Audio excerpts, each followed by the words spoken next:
Como resistir aos enganos do Deus desse século enquanto aguardamos a volta de Jesus? Nos últimos dias, temos testemunhado um aumento alarmante da iniquidade. O apóstolo Paulo, ao escrever, profetizou sobre esses tempos difíceis, onde os homens se tornariam amantes de si mesmos, avarentos, presunçosos, soberbos, blasfemos. 2 Timóteo capítulo 3, versículo 2. Essa descrição não poderia ser mais pertinente ao nosso contexto atual. À medida que a moralidade se deteriora e o pecado é naturalizado, e muitos que até se dizem cristãos têm se afastado da verdade, apostatando da fé e dando ouvidos a espíritos enganadores. 1 Timóteo capítulo 4, versículo 1.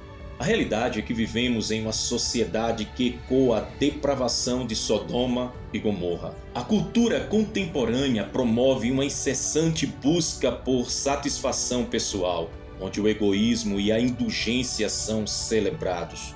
Paulo nos alertou sobre esses tempos e muitos, em sua busca por aceitação, começam a coçar os seus ouvidos em busca de mensagens que se alinhem com suas paixões e desejos, preferindo ouvir aquilo que lhes agrada em detrimento da sã doutrina. Como ele disse em 2 Timóteo capítulo 4, versículo 3, porque virá o tempo em que não suportarão a sã doutrina. Essa apostasia é um sinal claro de que estamos nos últimos dias. A fé genuína é cada vez mais relegada a um segundo plano, enquanto a superficialidade e a hipocrisia se tornam a norma entre os que se intitulam cristãos. A marca desses pseudos cristãos é a sua incapacidade de refletir o amor e a santidade de Cristo. Não basta carregar o nome de Cristo. É preciso viver como ele viveu. Devemos ser o bom perfume de Cristo. 2 Coríntios capítulo 2, versículo 15.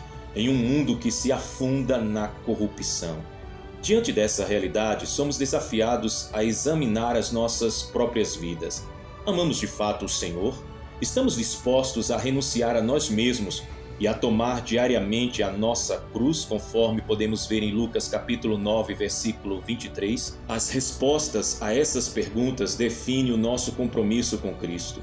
Em tempos de grande tentação, devemos nos lembrar de que o amor de muitos esfriará. Mateus capítulo 24, versículo 12. Mas não devemos permitir que os nossos corações se tornem frios.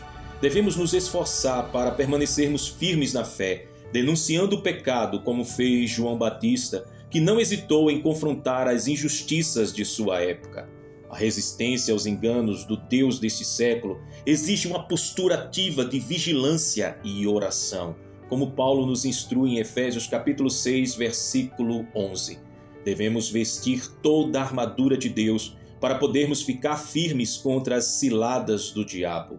Essa armadura inclui a verdade, a justiça, a fé e principalmente a palavra de Deus, que deve ser a nossa espada. Somente através dela podemos discernir o que é verdadeiro do que é enganoso. Ainda que o mundo ao nosso redor esteja desmoronando sob o peso da iniquidade, nós temos uma esperança viva em Cristo. A promessa de sua volta deve ser o farol em nossas vidas e um chamado à ação. Não podemos nos conformar com os padrões deste mundo. Romanos capítulo 12, versículo 2. Mas devemos ser transformados pela renovação da nossa mente. Nossa luta não é contra carne e sangue, mas contra as forças espirituais do mal. Portanto, precisamos manter os nossos olhos fixos em Jesus, autor e consumador da nossa fé. Hebreus capítulo 12, versículo 2. À medida que aguardamos o glorioso dia em que seremos recebidos nas mansões celestiais, que possamos ser encontrados fiéis, denunciando o pecado e lutando contra as paixões mundanas. Que o nosso testemunho seja um reflexo da luz de Cristo e que em meio à escuridão possamos brilhar como estrelas no firmamento, aguardando ansiosamente a volta do nosso Redentor, o Rei Jesus Cristo. Que Ele nos encontre prontos e vigilantes, prontos para entrarmos no eterno descanso que Ele preparou para nós. Que o Senhor te abençoe, em nome de Jesus Cristo.